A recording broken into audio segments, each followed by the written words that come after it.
Good morning if you're listening in English.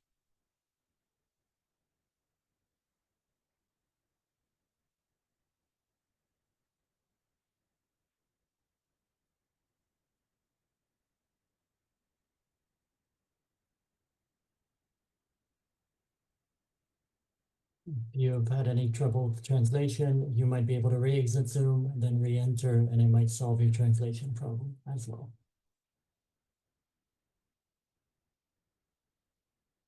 Okay. Welcome to the monthly webinar, the first monthly webinar of the Rossing Center for Dialogue and Education for 2025. My name is Ophelia Laden. I am running the Lens project, which is the Jerusalem Center for Interreligious Connection of the Rossing Center. With me, I have Gil Gottinger, who's running the Zoom, and Dr. Sarah Bernstein, who is the CEO of Rossing, that will tell us the questions that you will write on the chat. I also want to mention and thank Ofek Ravid, who is the interpreter. Whoever doesn't know Rossing, I will introduce it in a few sentences. The Rossing Center for Education and Dialogue is an interreligious organization that wants to promote peace.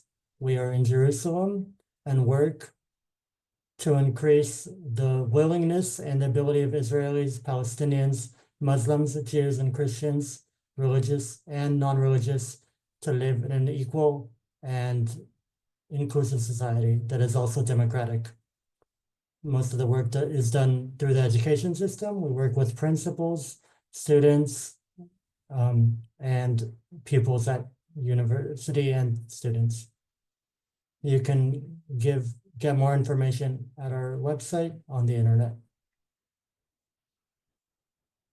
The link will be in the chat.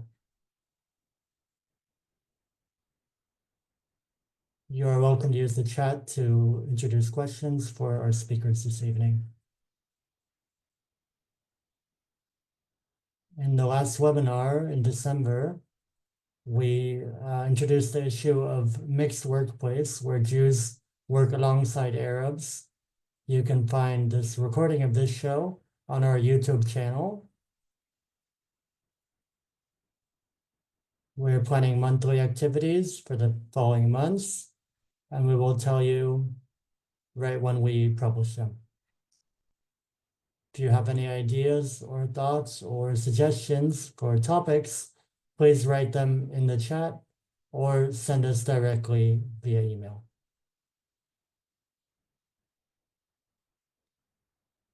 This month, we will discuss the acute issue of, it's so acute that it sends itself into the webinar, and 2 out of the 3 speakers spoke about the topic of the month without even knowing that we would talk about it. Tonight, we will be speaking about the navigating between free speech and incitement and how it affects the tensity between of Jewish-Arab dialogue. These questions have precise and direct influence on our work at Rossing. And the discussion about these questions was influenced by the different issues that came up around this question. I would like to introduce our speakers, Gal Eblagon from Rossing Center, my co-worker who runs the meetings centers that runs in the university. Gal is a guide who also worked in other programs in Rossing, and we consult her with any group work questions. Samah Darwish is advocate that runs our Center for Victims of Racism, the Israel Religious Action Center. I should point out that it's called the Israel Religious Action Center because it has a sister action center in Washington, D.C. I'm very happy that you both agreed to come here and join us this evening. And I would love to contact you, Gal, first to ask you, Gal, to introduce yourself, and we'll continue. Okay, thank you. Hello, everybody. I'm very excited. It isn't to be taken for granted that we're even having a dialogue at these times, even though it's a time of change with a little bit of hope, with a little bit of change. We're running on this axis a long time, for a while now, but it was very important. I'll say a few words about myself. I'm a Jerusalemite. I'm a guide of different groups. That's how I define myself. I run a encountering program of students, Jews and Arab, Palestinians and Israelis that study in Jerusalem. And I also run the guidance program in Rossing Center. And I hope that a few of my insights, the insights that we've had in the Rossing Center in the last year and a half, and even beforehand, can maybe bring new thoughts to our discussion and for you guys. Thank you, Gab. Samah. Good evening, everybody. My name is Samah Darwish. I'm an advocate. I run the Center for Victims of Racism. I also guide groups. In the past, I guided groups that deal with the Israeli-Palestinian conflict, and I led delegations outside the country. And today, I guide different worlds of activism and social change, and bringing women into the academia and work world. I'm very, very happy to be with you this evening. Thank you very much, Samah. We'll start with you. And even though we will mainly deal with the influence of the legal situation on the Jewish-Arab meeting point, maybe you could say a few words to give us a bit of background.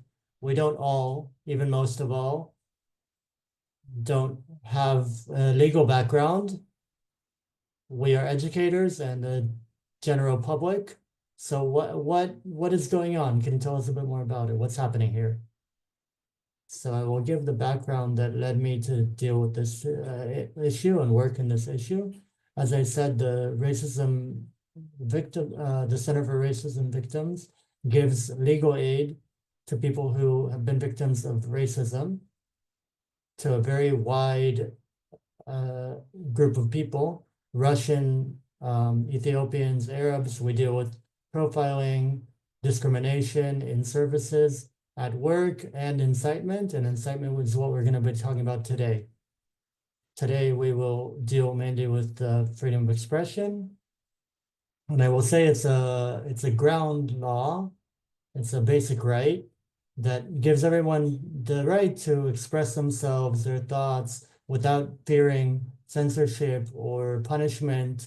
It's, of course, one of the main building blocks of democracy. It allows open discussion and criticism of the regime and following of the truth. It isn't written in the law properly. There's no definition, but the High Court of Israel did give this right recognition as something that's part of the law of the human rights law, the base ground law of Israel. It gives you the right to express your opinion, to criticize, to publish information, and freedom of the press that we're hearing about a lot in the public, the ability of the press to dispense information and give it to people, and also, of course, the right to demonstrate in public. Also, the right to create art, to publish art without censorship, and of course, even though we have these rights, it's not absolute. It's a relative right that can be supervised and discriminate within the framework of the law. So incitement is not the only limitation to freedom of speech, correct? It's not the only limitation to the freedom of speech. According to the law and according to legal rulings, we also have misinformation laws.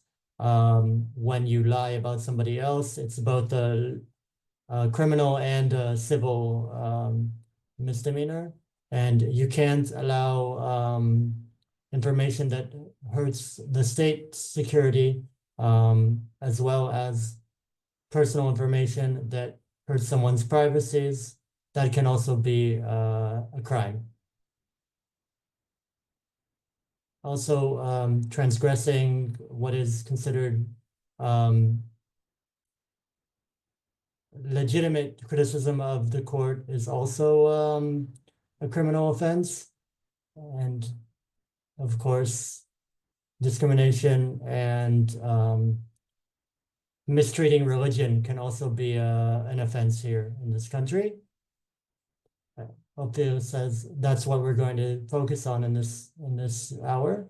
And somehow, if we want to define incitement as it is in the book of law, it is either encouraging or bringing people to offense, to create transgression offense, and supporting terrorism or solidarity with terrorism or supporting terrorism is also an offense, as well as flags or anthems.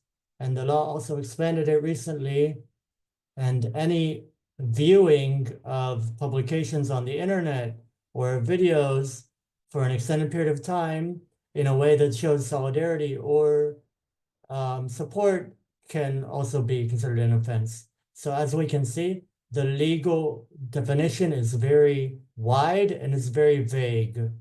But what I can say is that they are main characteristics of incitement and the incitement offense. And it can be divided into several different parts. First of all, it needs to be public. It can be for a general public, whether it's by a speech or by broadcasting on the internet. It needs to have a very clear target. It needs to allow to ask other people to do a criminal offense. And of course, another criteria is that there needs to be a real will to have people transgress that offense. And in the recent period, there's also a very big importance to who is the speaker and who is the audience that is listening, that is hearing these things, and as well as damaging the public peace and the public good. Very interesting. I see that we have a lot of listeners from outside the country. Can you say, for their sake, if there's any difference in the definitions that we will use, both in terms of freedom of speech and also incitement, between what is common in Israel and the United States or European countries? Of course, the incitement definition in Israel is a bit different from what is usual in the other countries in a few parameters. The first parameter, the Israeli law is usually about specific offenses like incitement for violence or terrorism or racism. And the courts in Israel emphasize the intent of the person inciting and also the context, meaning not every action call will be considered incitement, but there needs to be very clear intent as well as the fact that the call will need to hurt someone in the end. And in Israel, there are very, very clear security law, and the balance between security laws and the balance between the public good in terms of stopping terrorism and allowing freedom of speech is very tense in Israel. There's very specific legislation about terrorism and incitement for terrorism, and that defines exactly what is called terrorism and what is incitement. In other countries, the definition of terrorism or general incitement can be wider usually, or also vaguer. And in our laws, it's much more clear. In Law 144 for the criminal law, incitement is defined as publishing anything in intent to incite, to harm, to pursue someone, or creating any type of altercation with the general public due to their race or ethnicity or their ethnic background.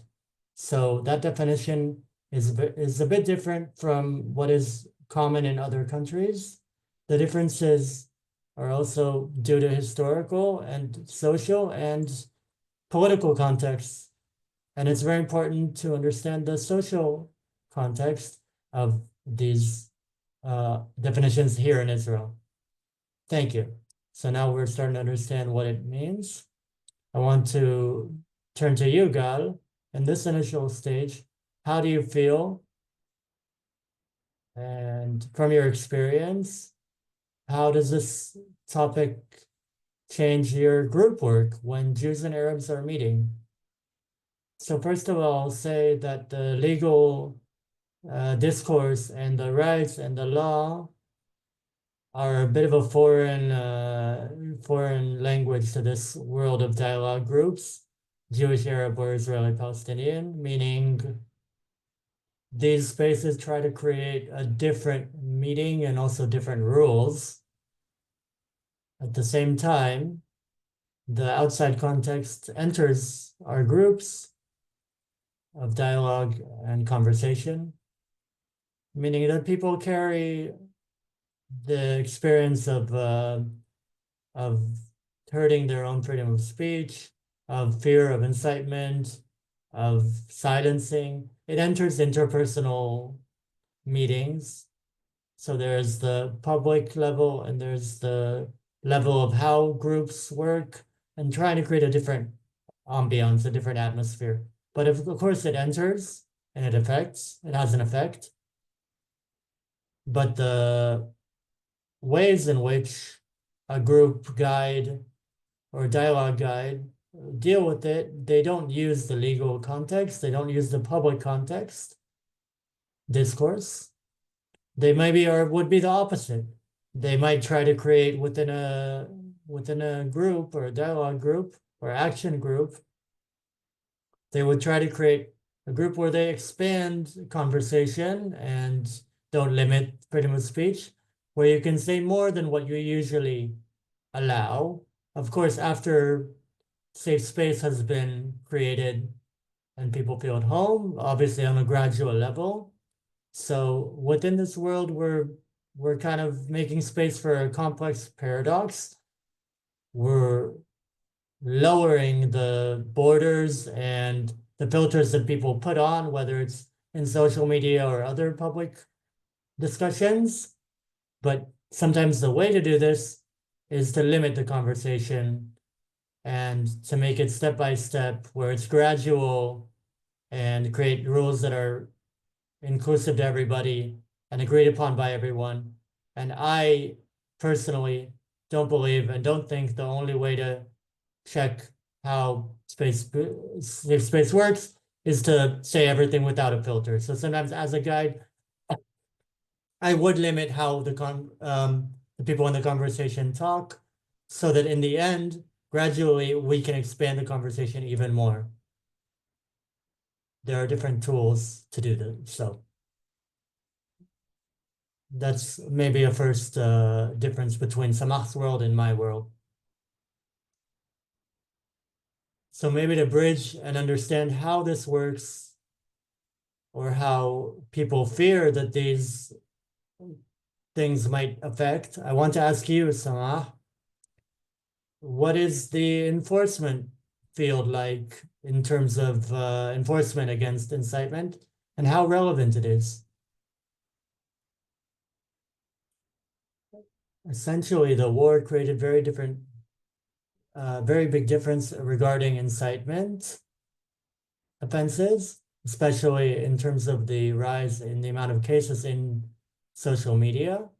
We see large changes in terms of enforcement and enlarging the enforcement. There's a large increase in terms of the amount of investigations opened up, against people accused of incitement, and new teams have been created to deal with it. We see mass use of social media and a lot of enforcement on social media. The social media field has become a main arena of people transferring messages, and the authorities are dealing with these challenges.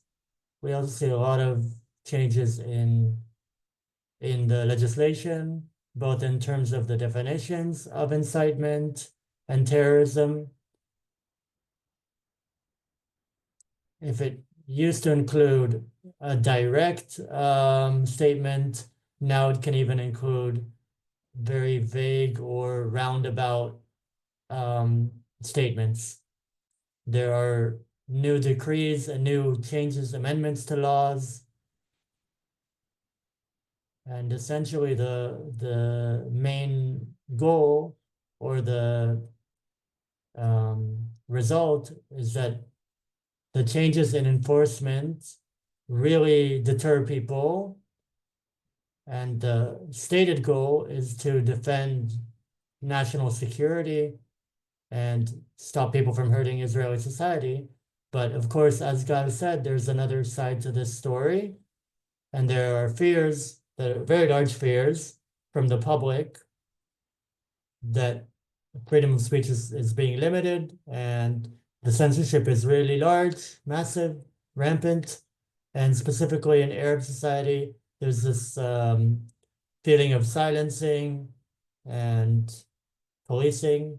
And we see a lot of people who are not willing to share their opinions. We saw it in the beginning of the war with many,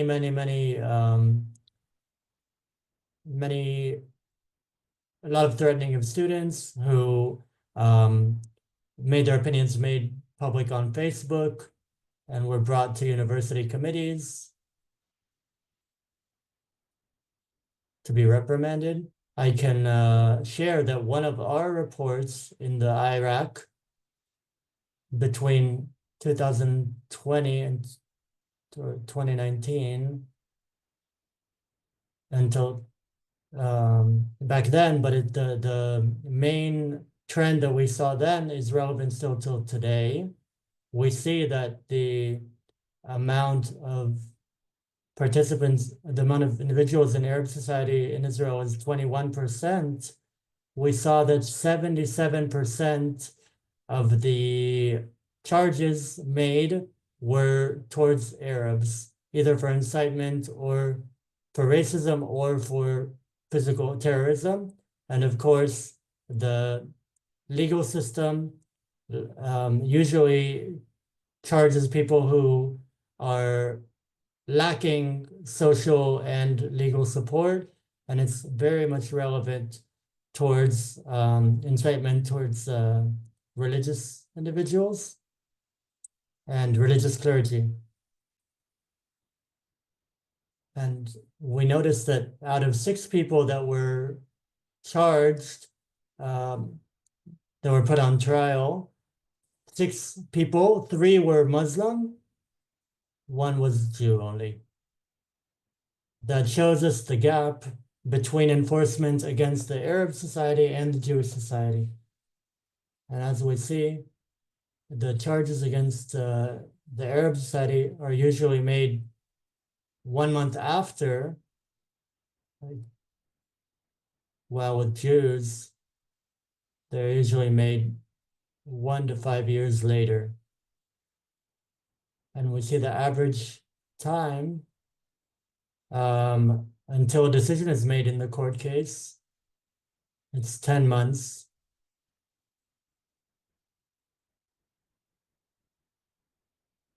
And 14% of the complaints that we receive in IRAC, RCC, out of all of them, only 1 was received after 3 years later. We see it until today that many people within Arab society are scared of making their opinions stated, and there are many differences in the rules and the laws, and the laws are very vague. So out of the mass arrests that were in the last year, very few charges were made in the end, but the feeling that you're being silenced, or that if you say your opinion, you might be arrested, that creates a lot of anxiety and inability to express yourself. And as God said, even though the discourse is very different in dialogue groups, the fear also comes into there. I know you know it from both sides, Samah, both as a guide and also a translator. Gal, what do you see from your viewpoint? Do you also see or feel from the guides, both the Arabs, Jews and the Arabs? How much is it in the room? It's in the room. It's mainly at the beginning. I feel it in our groups that we work with. I see a rise in people wanting to speak about it from the beginning of the war, meaning that there are more border barriers to creating trust. More fear around, can I create trust in this group? How much can can I speak freely in institutions, whether it's in the education system or in academia? People are worried about sanctions that will change their own personal future, their career or their academic career. And as Samah was saying, these fears are more the Arab side. I will say that sometimes it's not easy for the people in the group, the Jews, to hear it or understand it or contain it.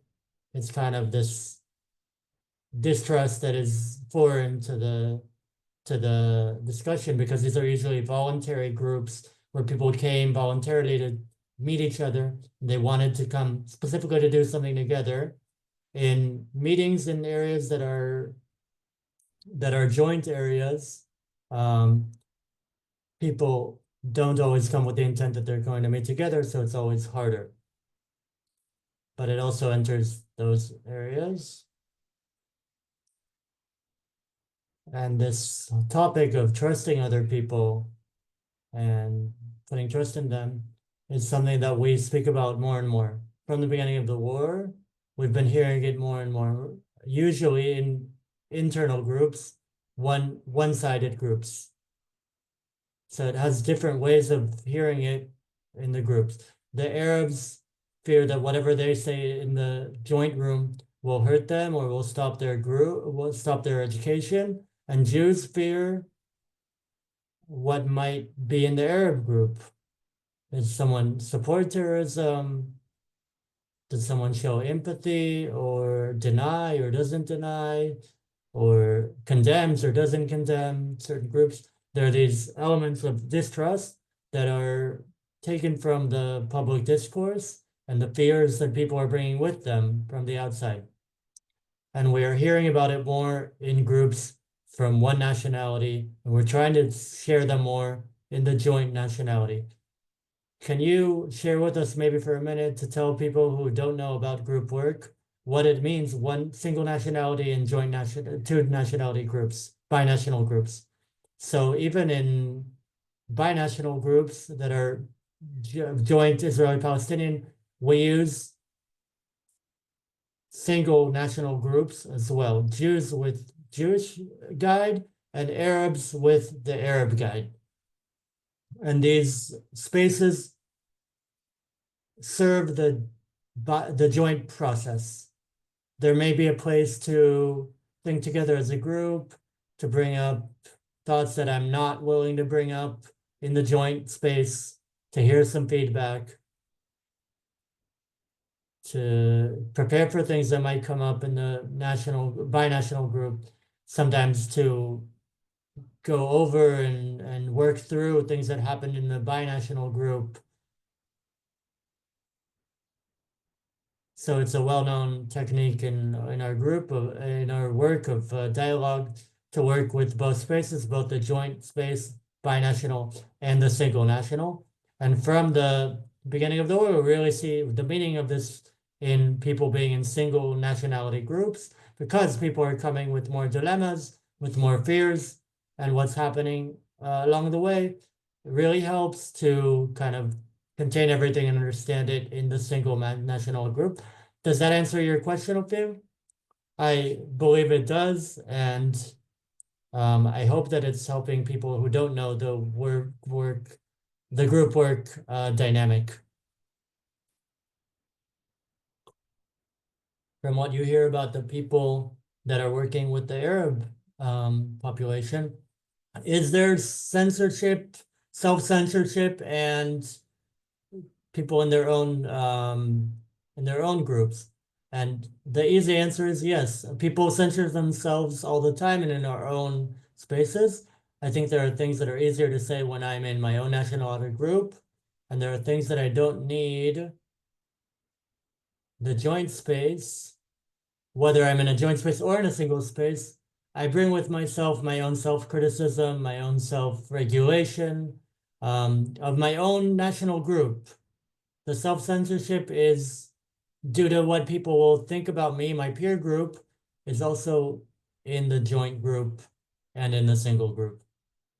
Sometimes it's easier to open up dilemmas within the single nationality group, because when there's a conflict or tension, we naturally are finding ourselves opposite a different group in the joint group. And there's this kind of tendency to come together as a national group and come and be with our in-group. And when we're in a space that's mixed, that comes out more. And we're in a single group, our nationality group, then other dilemmas and questions can come up. The self-censorship that I feel in the group work is to put question marks in my own group, to question my own institutions, my own regime, my own society, to bring up doubts and questions.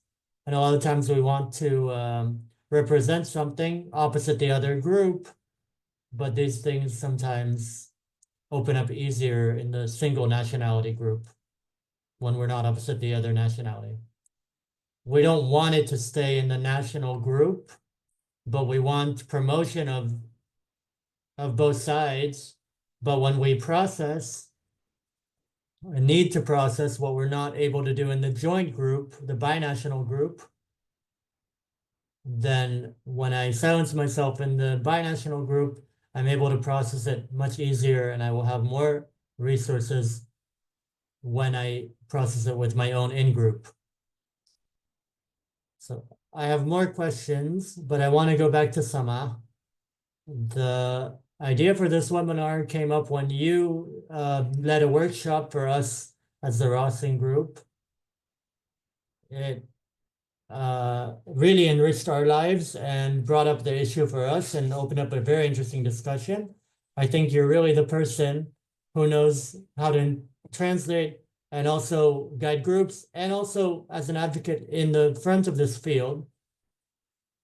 You know, nobody's like you in terms of showing us ways or strategies you can suggest for a guide to survive and succeed in such a difficult endeavor. It's an excellent question, because I think that work with joint groups gives us a unique opportunity to give the participants the ability to gain tools of inclusivity and mutual understanding. And so the participants can get the most out of the experience. More before we speak about the legal aspects or what's going outside, I would say, first of all, my main tip is to first of all create a safe space where there's a positive atmosphere, there's promoting of mutual understanding and respect, and it can create a sense of security and confidence in the participants despite what's going on outside, and to know that there is a safe space to express ourselves in and create positive interaction between participants. and also gives tools for people for interpersonal contact and understand diversity and understand difference and diversity. And once we know this diversity and this other, the the fear reduces and we're much more able to accept others and to be inclusive. We also need to remember that these spaces, they have conflicts. Conflicts exist. That's why I believe that it's really important for the guide to understand the conflict and use tools for conflict resolution to solve the conflict as much as possible. And I think it's very important to give the information, bringing the students, the participants, the information, the legal information.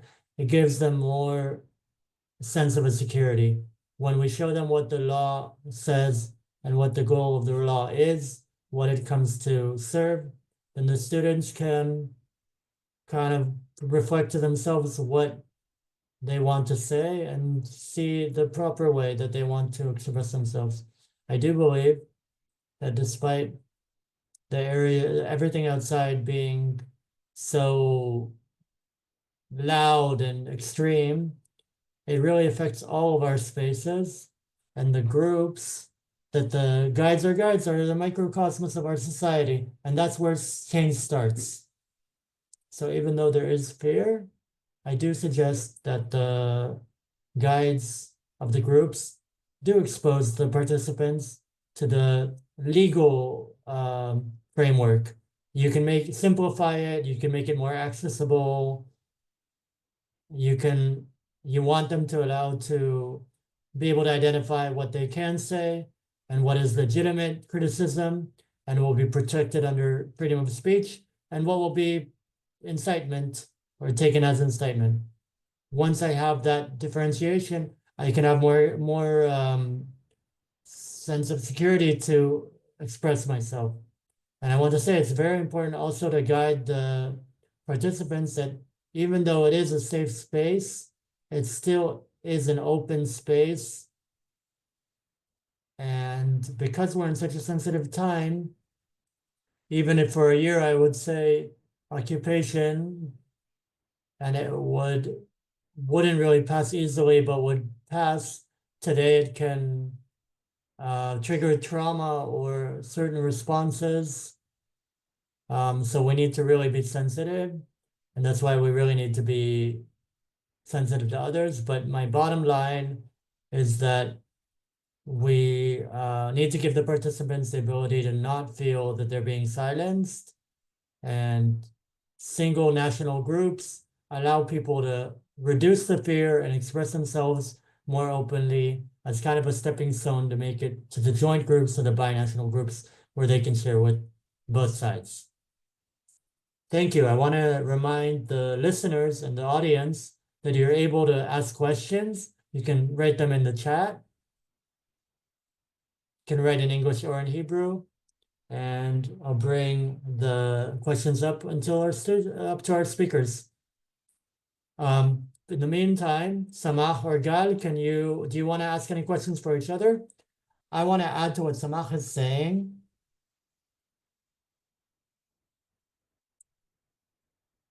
To add to the topic, one of the challenges that we're experiencing in our reality, especially in war, but also in general, the general conflict, within the Israeli-Palestinian conflict, the Arab-Jewish conflict, is the challenge of meeting the other.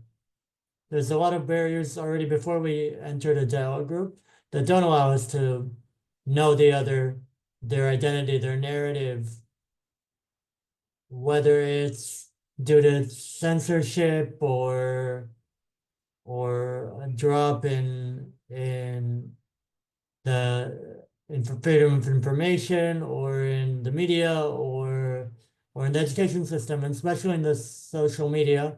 We usually hear our own story, and the main challenge is to know the story of the other. And I want to use the differentiations, and I heard about it in a speech by Dr. Raif Zrek, who made a differentiation between self-expression and self-reflection.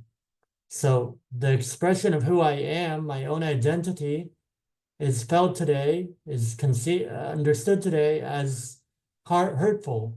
The Palestinian identity can be received as something destabilizing or difficult for Palestinians, and Zionism can be difficult or destabilizing for Palestinians.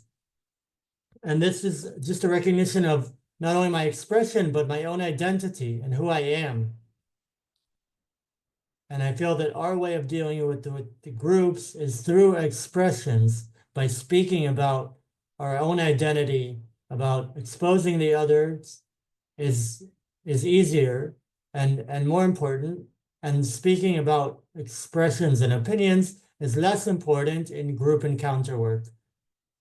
I want to say that for us in Rossing Center, dialogue is not a goal of itself, not exchanging ideas, but changing social change and partnership through this meeting that changes the reality that we live in. So getting to know the other side is the goal in itself.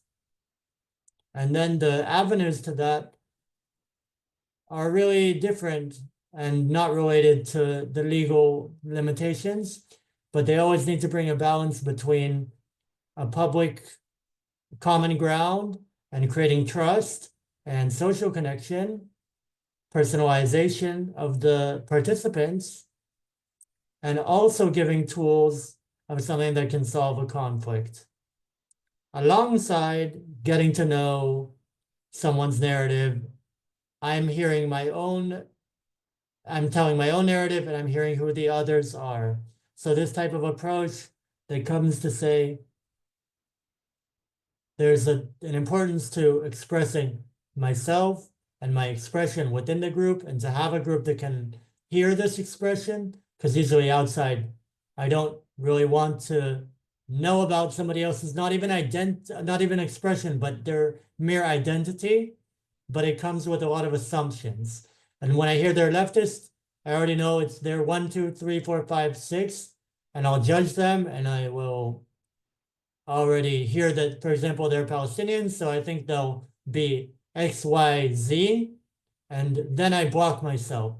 And the main challenge in the group is to create a connection that holds a space for all of this and creates a motivation to get to know the other side, to listen to the other side, to share with the other side, to have these skill sets so that we can get to know the other side and create a connection where even though we have a gap, we can work together and create a certain process for social change. These are big words, but these are small steps that move us forward. Sharing things like how I grew up and what I was taught at home is another way of making a statement about the reality that we live in. It's a way that creates a different type of listening that allows people to express themselves. And if I would hear them on Instagram, I would maybe report them. So it actually expands kind of the dialogue space. I really agree with what God was saying from my experience, both in guiding dialogue groups. It's really a different discourse. It's less legal discourse. It's more emotional discourse. So I'm really connecting with what God is saying. I have to say, even though the discussion in the group is very emotional and its main goal is to get to know the other side and to break stereotypes and create positive changes, but what's going on in the outside world, in the field, is also really affecting the group.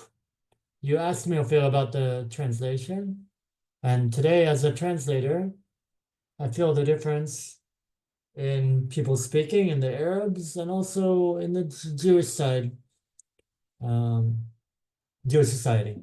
We see big gaps, things that used to be very legitimate to say in the past, even to say I'm Israeli, I'm Palestinian. Today, even these definitions are very sensitive. And it's really a big ability that one needs large, serious skills to be able to contain such complexities. And it's really great work, this type of group work, important work these days. So I will now turn to the crowd and to the questions. How can you make sure that the secure space, safe space, will not be something temporary, but will flourish in the long term? First of all, how can you even make sure that there is a safe space? We can't make sure that there's a safe space even within the group. Building a safe space is a group task, and we work really, really hard to create it. And we want to create it to safe case the participants, but we can't promise something that is totally across the board. Also, we want to, when we create the group space, it's different from the outside space, and inside we don't want to recreate the trends of the power dynamics or silencing or limiting freedom of speech like we have outside in the real world. We don't want to encourage the conversation that is outside. We try to create something different. Is it something temporary or passing? I think that the important things for me is to really transfer this as a tool for social change, for changing reality. So if dialogue group is thought of as a bubble that's outside of reality and the bubble breaks and then we return to reality, then the main challenge is, how do I make this experience that I have here a launching pad for my experience in life outside? Not just to have something in the group that directly transfers to the outside, but I do try to make it that people will get the tools to influence reality afterwards and influence their spaces outside. It's not an illusion. They need to understand what they need to feel safe, what they need from the others, what they need from themselves, how they change their listening skills, how they change their conversation. A lot of time, the internal situation needs to translate to an external situation in order to be sustainable. And it's a lot more about the tools than just a feeling, in my opinion. That's my belief. I want to add that I don't think that it's a temporary safe space. Maybe it feels temporary in the group, but I think the modeling of creating a safe space allows participants to create their own safe spaces even after this group is done. So I think it's a long-term influence. I think it's one of the main challenges in our work. Also in our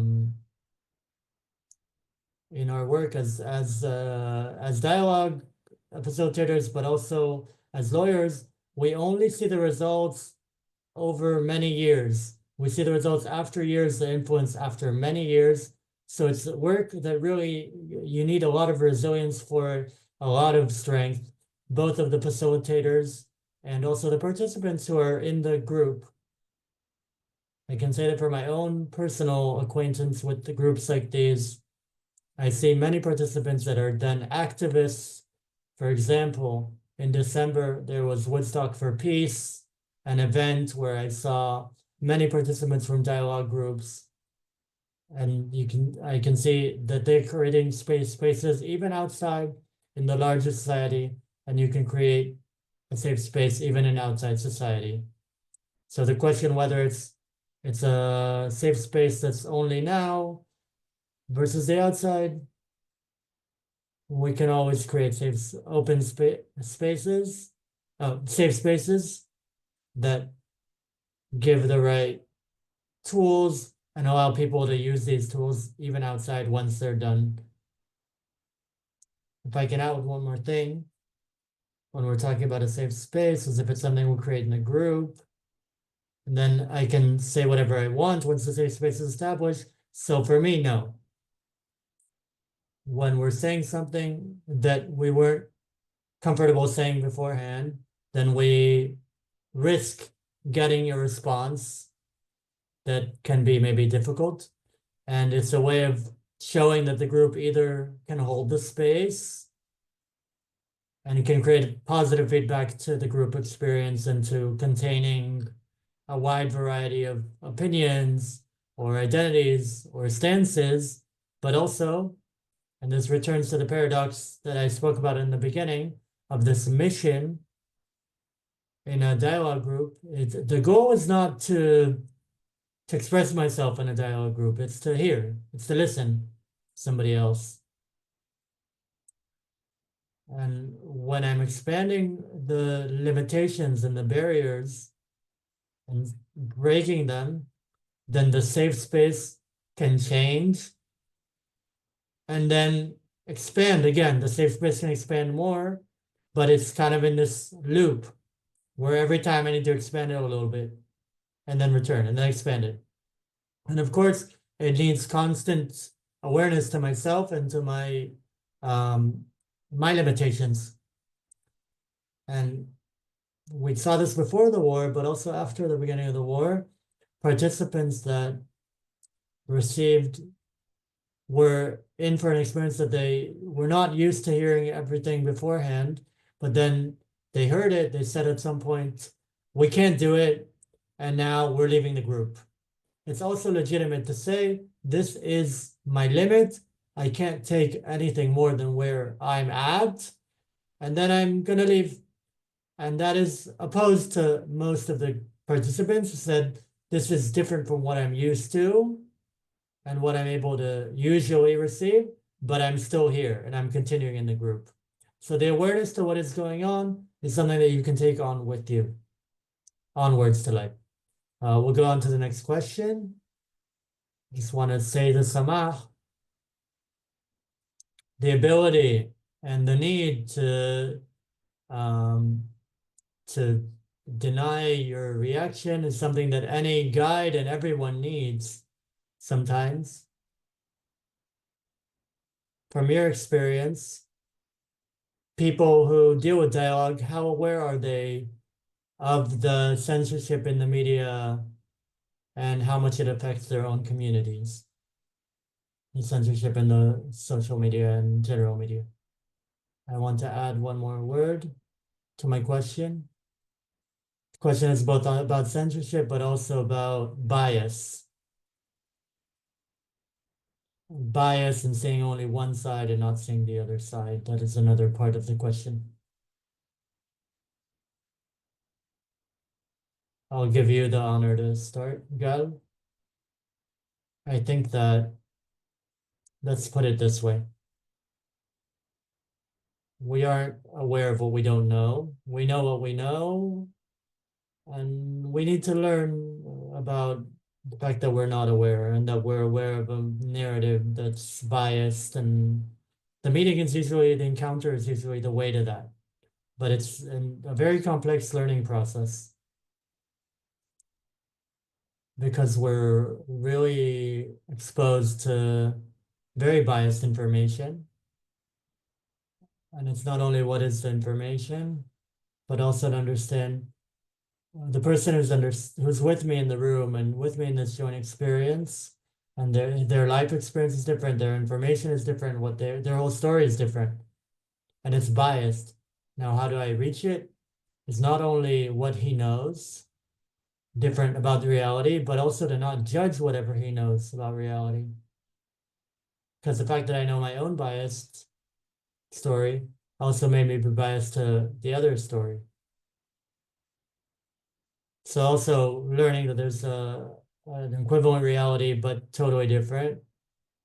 And also to learn how to receive it in a way that's curious and non-judgmental and can maybe be empathetic to the other point of view.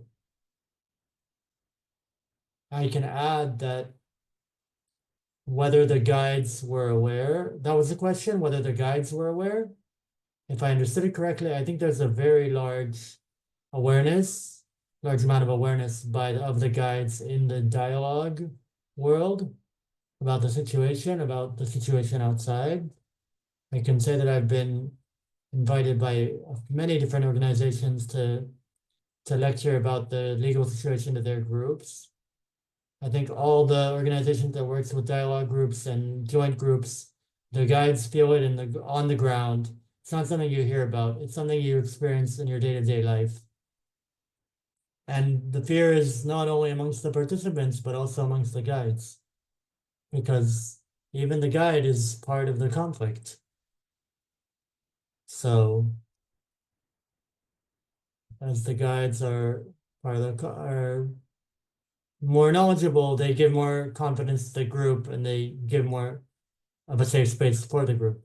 And I think the organizations working in this field are showing a lot of responsibility and making this knowledge accessible for their groups is a big plus of these organizations. If this is brought to the guides and the point is to work in binational groups and joint leadership, it's also an opportunity for the guides to learn, to see if their partner, also to share with them and also hear from them what their partner, they're holding a voice that I can't hear and can't understand, but I need to look for it. I need to be in discussion about it. I can give an example, two examples. Before I joined one of the groups, I woke up in the morning and I listened to the Israeli news. There was an event that happened, something very sad, where many soldiers died in Gaza. And it was something very, very sad. I was with that. And this idea that everyone heard about it and everyone is sad just like me. And then I asked my partner, and I came with that assumption. And she reflected to me that in the Arab news, no, people didn't hear about it, or there's sadness for different reasons, or I had a lot of blind spots that I had to hold and deal with, both in terms of happiness and in terms of sadness. Many situations in this war really destabilize us, and they bring us with feelings that are really from opposite viewpoints, opposite standpoints. So joint dialogue work with two groups is really, really educational in terms of how to do it before you enter the group. Mhm. Thank you. So I found a question of a similar attitude. So the question is, what is the profile? Is there a different change of the voluntary participant in the dialogue in this 1.25 years? Is there a difference? And I'll add to it. Do you notice major differences between student groups and, say, principal groups, or with age, do you see differences, or with age, and the person or the group? Can you say there are any generations that are relevant in this issue? I will say that whoever comes to dialogue during this time is brave, more brave. It's not something simple. It's not trivial. It's not to be taken for granted. It doesn't only stand on a curiosity or partnership. It needs a lot more. It demands a lot more resources. Also dealing with my in-group, their criticism, both Jews and Arabs feel that.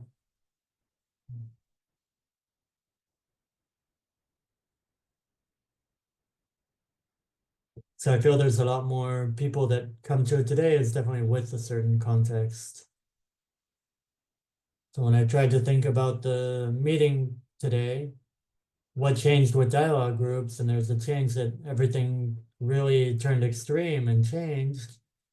We spoke about fears and the issue of trust, but I generally feel that there's a sharpness and sincerity because everybody's kind of more sensitive and aware of everything and a bit less careful and a little bit more awareness around what are we doing here and what can this be helpful for this dialogue. And I think that's certainly refreshing the dialogue world, that it needs to the dialogue world needs to sharpen its intentions and be more clear about it. And this is my own personal feeling, that people come to dialogue groups under certain professional hats when they're coming as teachers or as principals. It will definitely look different than if they come independently as students or an independent group. They're a lot more loyal. They have a lot more commitment to the institutions, to the state, a lot more sanctions around freedom of speech. And it still, though, demands and needs freedom of curiosity and willingness. I can say that there's less motivation to join groups like these, both because there's a feeling of despair. Is it working? Is it worth anything? Why should I even meet the other side? And also we see,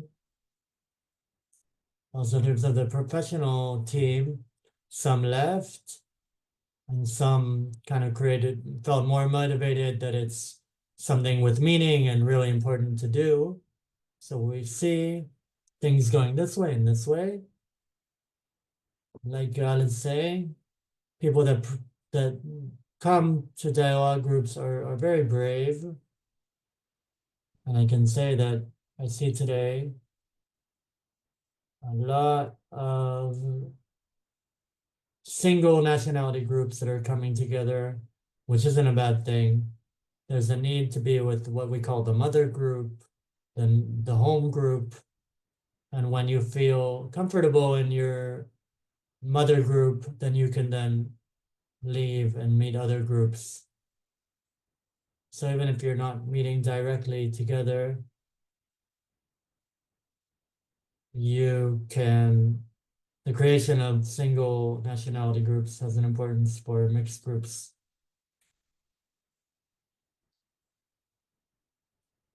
Now, especially, we really need to be mindful in groups like these of what's going on in the field. We see a lot of research in social psychology that are showing that the ability to contain or empathize or show empathy really went down and dipped in this group. And it's only natural because both nations are in ongoing trauma. We're still in the middle of the war and it's ongoing. So it's not a negative thing, but it can be kind of a building of an infrastructure for joint work in the future.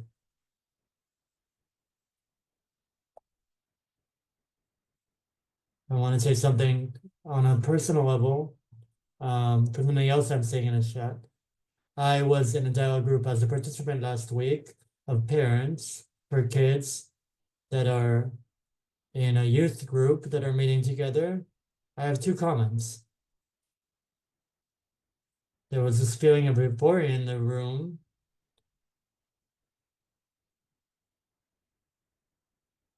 It was clear that they wouldn't talk about anything serious about the first meeting. Nothing serious would come up in the first meeting, so people felt really free to speak their mind because they'll see whatever will happen later on.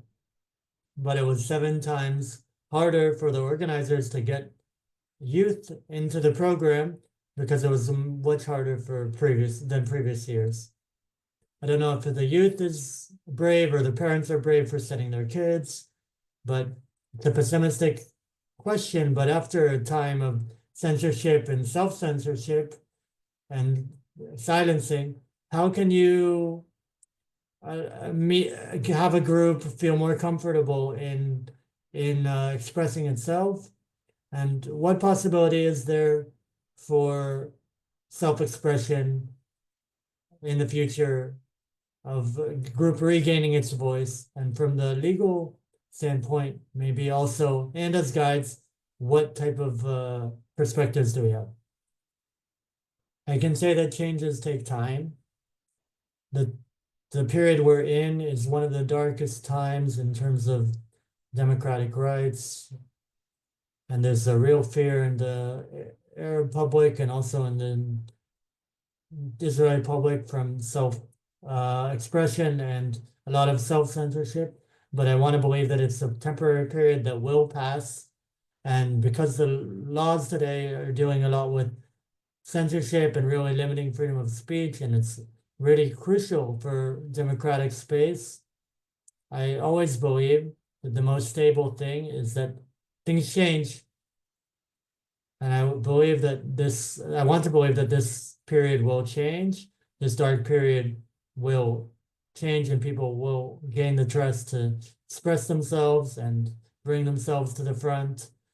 I believe I can't change the entire world in the Middle East, but I do have the legal ability to allow for a more equal society and a shared space for Jews and Arabs.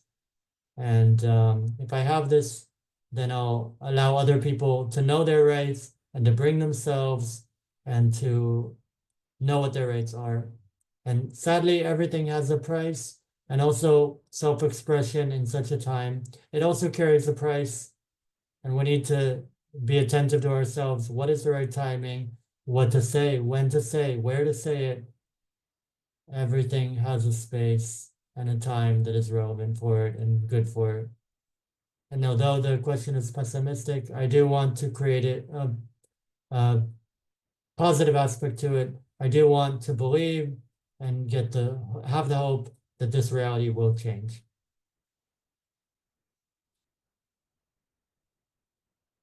We're really between hope and despair. I don't know if it will give any hope, encourage anybody, but I have to say that I do feel the difference. To link it to the previous question, I see the difference in who's coming to the dialogue. I felt the difference also in May 2021 when we had the war back then, and there was a bigger gap, and from the larger political field, whoever has motivation and curiosity to come to these meetings, it wasn't a generalized assumption, but there is a minimization of the people that are coming, where they're coming from, and definitely in the last year and a half. And still, it's really important for me to say the gap, and still the gap between the people that are more into shared society and the Arab Jewish meeting and encounter and getting to know the other side. And still, on the Jewish side, there are still big gaps between where the Jews are and the Palestinians are. There still are big gaps between the groups, and also I feel within the Arab society, inside of Israel. And in May 21, and also in a year and a half now, there's more dealing with issues of like, why should I come to these meetings? Why should I continue these discussions? There are people that are coming less to these type of meetings. So I don't know if it's really hitting the next question, but if waiting another generation or if it can happen now, I think there's no other way. We have to do everything now, whatever we can. And I believe that it's even harder and more challenging than to create groups that talk and discuss and see how we can navigate through this reality. And sometimes feel that in this reality we don't have any control over changing reality. Now is the most important. For our participants, we need a space where they can kind of control how the meeting looks, and also to create hope and to create change even in the hardest times. I think we don't have any privilege to leave it aside and get back to it later. We have to do it now. And I really understand the need in the dialogue world for single group work, and working within your own group. It's really got its own space, but I don't think, in my opinion, before the other group, but it needs to continue in parallel with creative thinking in binational groups. And I know it's really hard and challenging to hold both sides of this dilemma.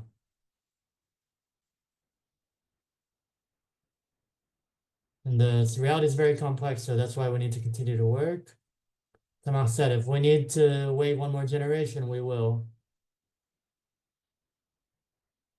As I said earlier, the work that we're doing, we don't always see the result in the near future. We might wait another generation.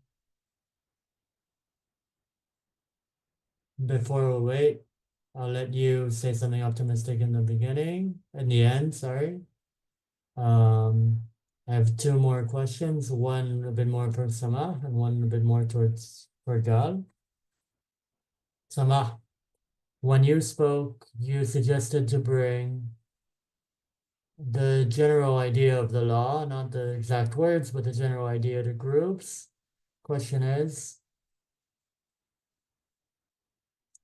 how does that help releasing people from their self-censorship, specifically today? It's a great question. I can say that from my experience, I can say my own experience. At the beginning of the war, people put a black profile picture on social media, and many students were brought to the university, and many different thoughts were brought about regarding these black pictures, and a lot of thoughts and things were said about how it might be incitement, how it might be support of terrorism. And I, as a legal personnel, also put one of those groups, but I also put an explanation that the black picture is against silencing in the Arab world and also against killing innocents. And so as long as I know the legal world, even though it's a very narrow knowledge, it can still help because I would know how to self-express and be able to say what I want to say. And I have the responsibility and I know what I can do or can't do, especially when I say something when it's not legitimate. It gives me the confidence to do something and I'll say it and I'll know that it has consequences. But when I know what the consequences are, I have a lot more confidence of saying it. And also, once I know the consequences, it gives me the ability to weigh if I want to say it or if I have another way of saying it, or if I can do it in a way that will allow me to say it and be okay afterwards. And the lack of knowledge is what creates the fear. So once I know, I am less fearful and can really feel secure and confident in what I'm saying. So that's the importance of the legal element. Once people know and understand the legal element, I can say that a lot of students, I have a student that put a Quran verse. Her dad is an imam.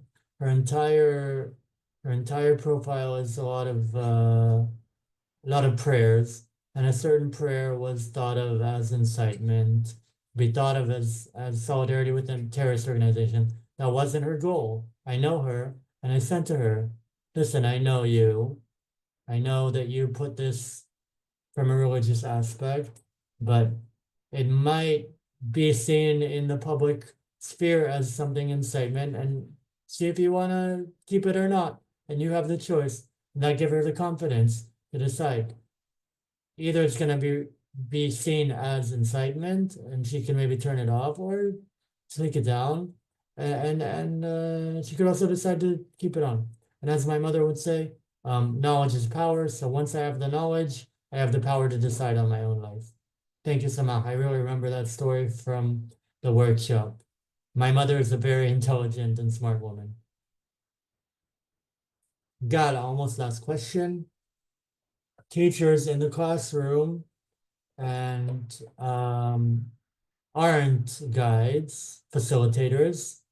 Are there things that that they can gain from this, tips or experience or thoughts that we can bring to educational staffs.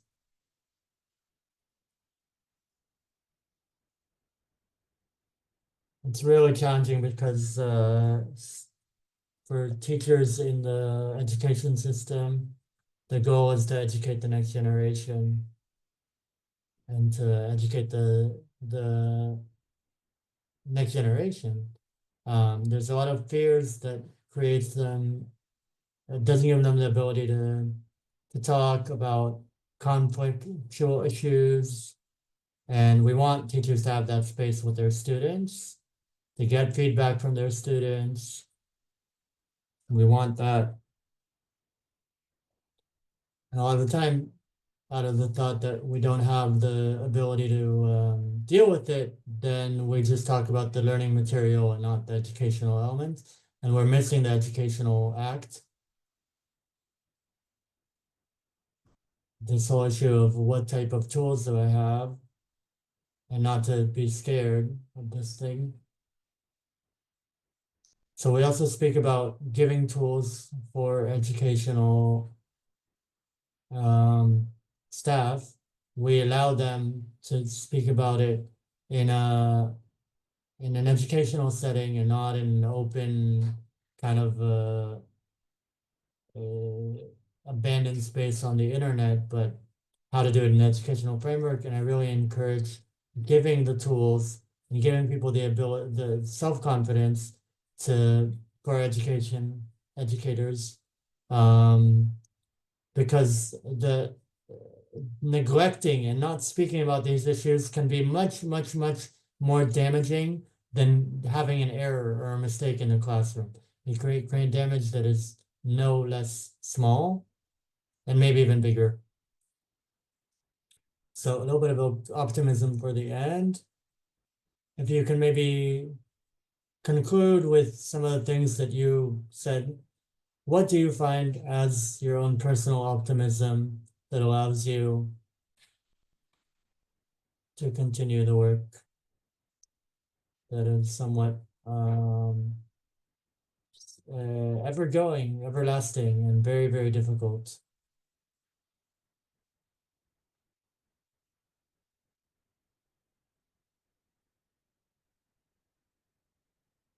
I'd like to say that, Samah, I think we spoke about it beforehand, that we're really looking for meaning in life.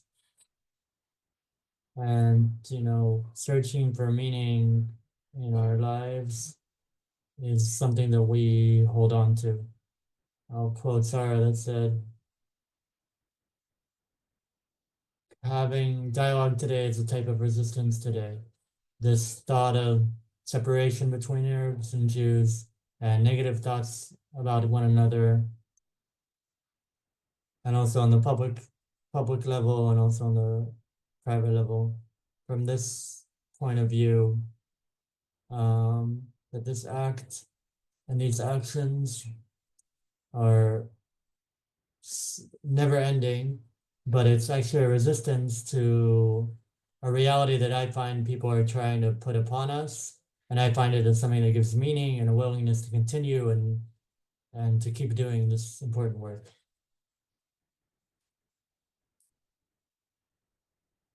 I think this challenge of a reality that's so painful,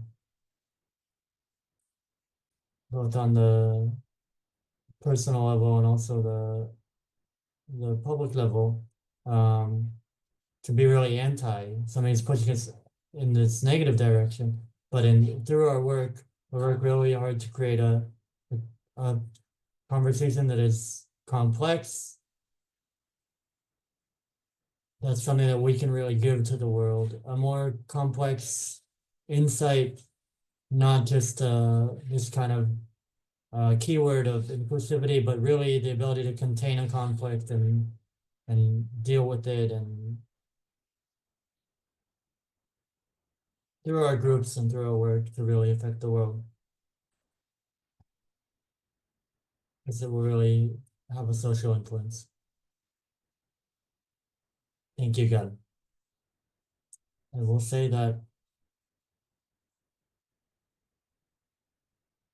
the beginning of the war, we had a meeting with an organizational psychologist, and she gave us a photo of a woman that's playing a violin with one string, and that one string that represents the hope in the world. And my hope, from my own experience in my legal world, and all this talk about civil rights and conflicts, that also this conflict will end at some point, and also this all this fighting. Maybe we won't see it in this generation, but I know I did my part, and I worked on for civil rights and everyone's rights to work in an equal and democratic and open society for everybody, an inclusive society for everybody. Thank you very much.